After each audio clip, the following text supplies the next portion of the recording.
Lady Ashton, Kathy, welcome to Jerusalem again. It's good to see you.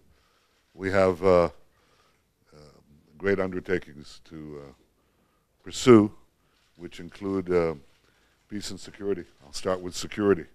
The elections in Iran will be tested by whether Iran changes its policies and stops all enrichment, takes out the nuclear material, and shuts down the illicit facility, nuclear facility in Qom. These are Security Council resolutions. Their feet should be held to the fire. It's not a question of style, but substance. It's not a question of political spin, but the spinning of centrifuges.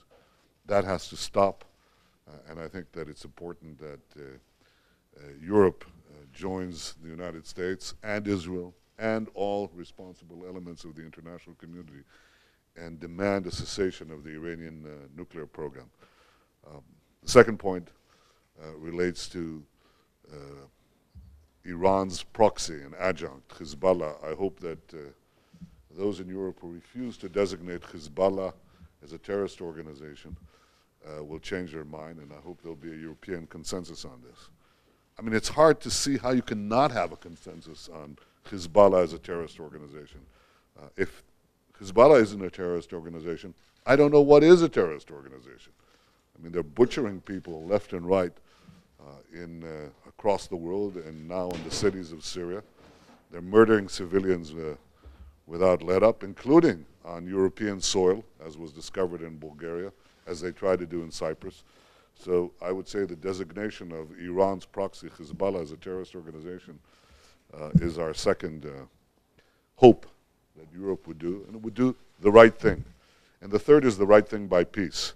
Secretary Kerry is undertaking an effort to resume direct negotiations without preconditions between the parties. That's the right thing to do. Israel is ready to resume these talks without preconditions today, yesterday, and tomorrow.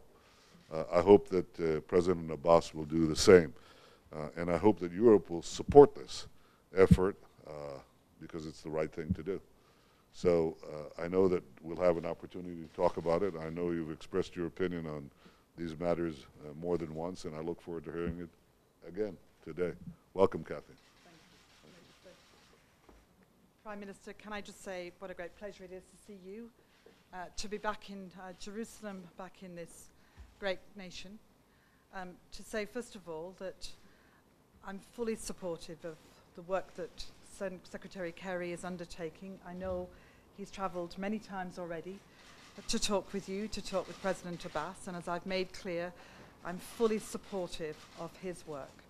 I said this in Ramallah last night, I say it here in Jerusalem, that we want this to be the way forward to bring direct negotiations, and Europe will support that wholeheartedly. It is, as you rightly indicate, the way forward. I also want to say that it's, of course, vital that you are confident in the security of your country. That is paramount to this country. I understand that and appreciate that.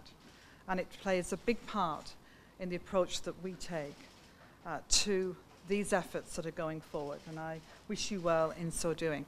Prime Minister, we have much to talk about, and I know how important it is to have the chance to consult with you about the situation after the elections in Iran. I'm privileged to lead the negotiations and our twin-track approach.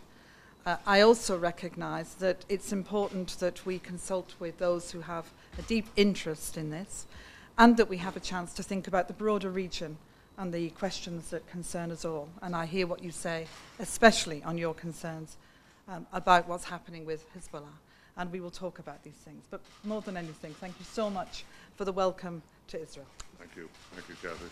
Let's get rid of all these people. Yes. And,